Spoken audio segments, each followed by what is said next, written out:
epic dawn breaks, preparing the strategic stage for one of history's defining battles. The morning was September 3rd, 1260. 20,000 Mongol riders thundered across the dusty plains of Palestine, their composite bows flashing beneath the rising sun. For 4 decades, no force on earth had halted them. They had crushed China, erased Persia, and left Baghdad a blackened ruin. Now they advanced toward a small spring called Ain, certain that Cairo would collapse within weeks. But concealed in the high ridges above, Mamluk Commander Baibars observed their advance with icy precision. He knew something the Mongols did not. Today, the world's most terrifying army was about to march straight into the deadliest trap of the medieval age. To understand how this place became the graveyard of Mongol supremacy, you must first grasp what made these two military machines so lethal. The Mongol war engine was ruthless efficiency forged into terror. Every rider could loose 20 arrows a minute while charging at full speed without breaking formation. Their decimal system divided forces into tens, hundreds, thousands, and 10,000s, with communication so exact that a commander could direct movements across 50 miles of battlefield using flags, horns, and mounted couriers. Yet, this wasn't their true weapon. Their real power was psychological warfare. When Mongol scouts appeared on a distant horizon, entire cities surrendered before a single arrow flew. Why? Because the stories were infamous. Defy the Mongols, and they would wipe out every living soul behind your walls. Yield instantly, and you might live under their rule. This method had conquered everything from Korea to Hungary. In 1258, they proved their dominance by obliterating Baghdad, the heart of the Islamic world. Hulagu's troops executed the caliph by wrapping him in carpets and crushing him beneath galloping horses. The message was unmistakable. No one could withstand Mongol fury. The Mamluks were something entirely different. They were not drafted peasants nor noble knights fighting for land or glory.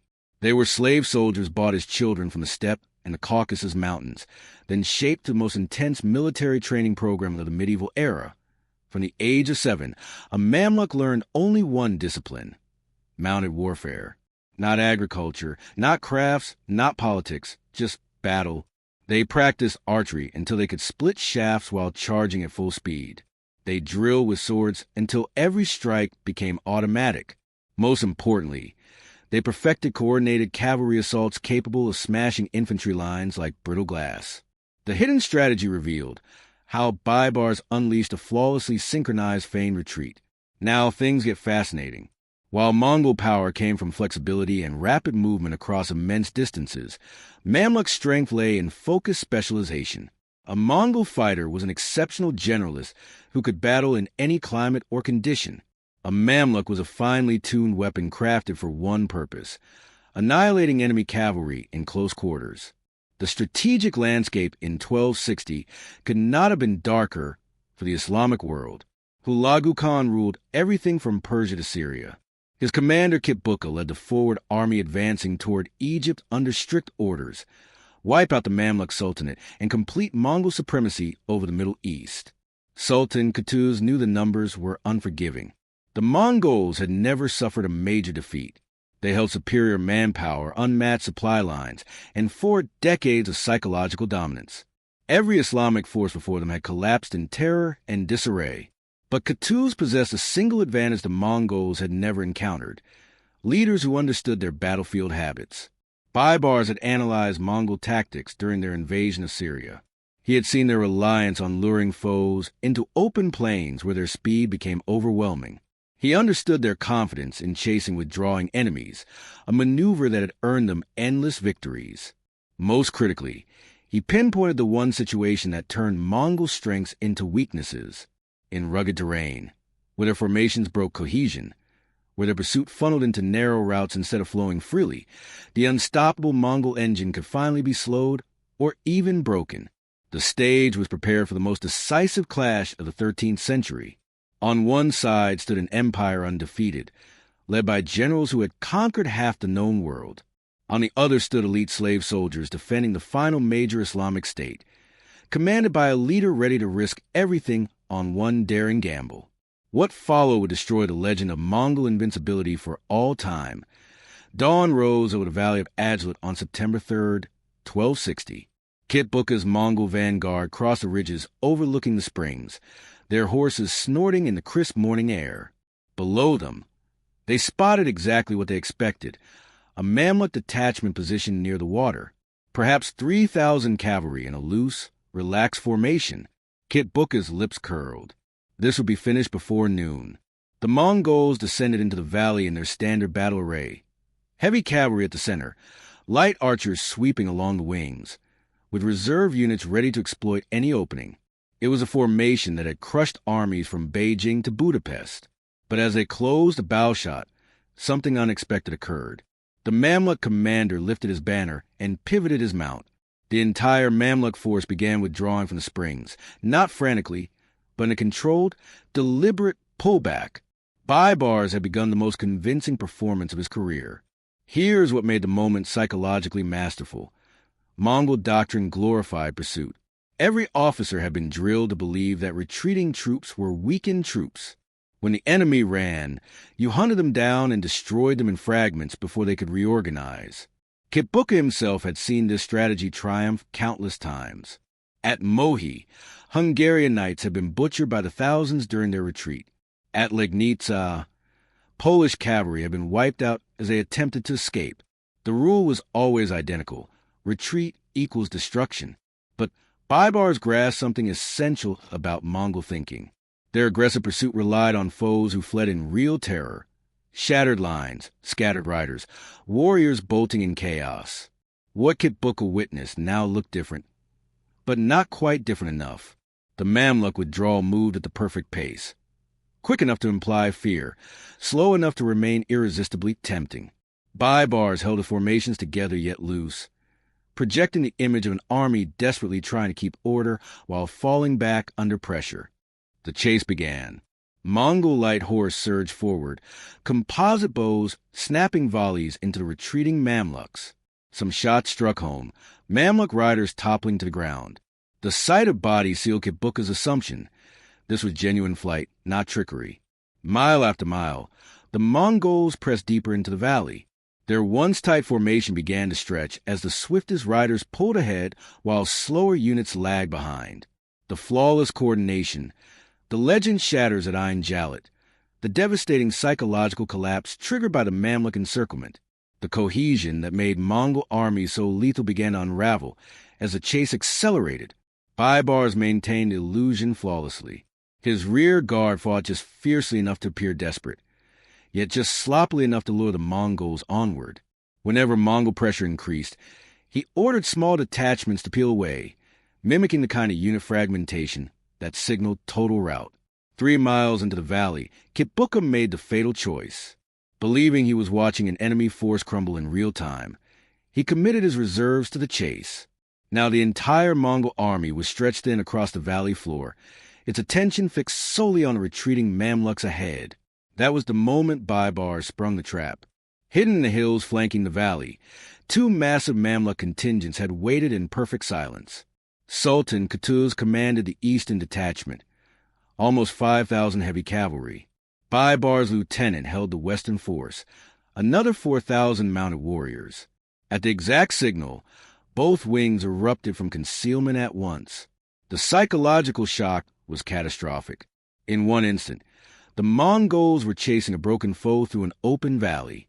In the next, they were encircled by fresh cavalry thundering in from 3 directions. Mongol battlefield communication, so effective on wide plains, collapsed instantly. Commanders lost sight of their superiors in clouds of dust and turmoil. Horn calls vanished beneath the roar of hooves and the crash of steel. The legendary decimal system that had coordinated armies across continents became worthless within minutes. This is where Mamluk training superiority became decisive. Mongol warriors were unmatched in mobile archery and fluid maneuvers, but the Mamluks had spent their entire lives preparing for this exact environment. Close-quarters mounted combat, where individual mastery dictated survival. In the savage melee that followed, Mamluk fighters dismantled their opponents piece by piece. Their heavier armor absorbed Mongol arrows. Their refined swordsmanship tore through Mongol ranks. Most importantly, their war horses were conditioned for the chaos of cavalry clashes, while Mongol steeds were bred for speed and stamina on open plains. Kit Booker realized far too late that he had been completely outplayed. The seasoned commander attempted desperately to regroup his scattered troops, but the tactical reality was beyond saving. Surrounded, outnumbered at the point of contact, and caught utterly unprepared, the Mongol army began to fall apart. When Kit Booker fell with Mamluk lance driven through his chest, Mongol resistance collapsed completely. The survivors who fled that valley carried back to Damascus far more than news of a lost battle. They carried the death of an idea that had dominated the medieval world for 40 years. For the first time since Genghis Khan united the Mongol clans, a major Mongol army had been utterly destroyed in open combat, not worn down by sieges or drained by guerrilla tactics, but erased in the very type of direct confrontation where Mongol strength was believed to be unshakable. The strategic shockwaves spread across 3 continents within months. In Europe, where kings had been bracing for an inevitable Mongol invasion, celebrations broke out from Paris to Vienna. The unstoppable force had finally been stopped. Across the Islamic world, Ain Jalut ignited a new age of resistance. Syrian cities that had bowed to Mongol authority began driving out their occupiers.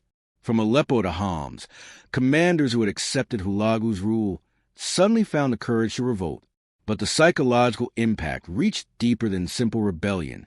The Mongol Empire had built its expansion on one core belief: resistance was pointless because Mongol triumph was certain. That belief died in the dust of Ain Jalut. When Hulagu Khan received word of the catastrophe from Asid in Iran, he faced an impossible decision.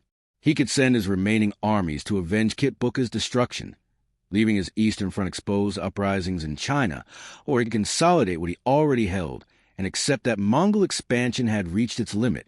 He chose consolidation. The Mongol war machine that had thundered from the Pacific to the Mediterranean ground to a permanent stop at the borders of Egypt. Here's what made Ain Jalut different from all previous Mongol setbacks. Yes, the Mongols had been defeated before, but always under circumstances that provided excuses. Storms ruined the invasions of Japan. Supplies overstretched in Eastern Europe. Political chaos followed the death of a great Khan. Ain Jalut offered none of these explanations. Clear weather, steady supply lines, unified command, veteran troops led by a seasoned general. The Mamluks had simply outfought them through superior training and masterful tactics. The battle proved that Mongol dominance wasn't fueled by supernatural invincibility, but by specific battlefield advantages that could be neutralized by the right strategy, the right terrain, and the right commander. Baibars had identified those vulnerabilities and exploited them with ruthless accuracy. Within a single generation, the unified Mongol Empire fractured into rival khanates. The Golden Horde, the Ilkhanate, the Yuan dynasty, and the Chagatai realm all claimed legitimacy. But none held the overwhelming power that once made Mongol conquest seem inevitable. The age of expansion ended. The age of decline began. And it all started in a valley called Ain Jalut, where one brilliant commander proved that even the world's most feared army could be broken by the right trap at the perfect moment. September 3rd, 1260 became the day tactical brilliance triumphed over military legend. Baibars achieved what no general before him had, turning Mongol strengths into lethal weaknesses through flawless deception and exact execution. If you want to see how this victory shaped the rise of the Ottoman Empire, watch the next video. And subscribe for more battles where genius strategy changed the course of history.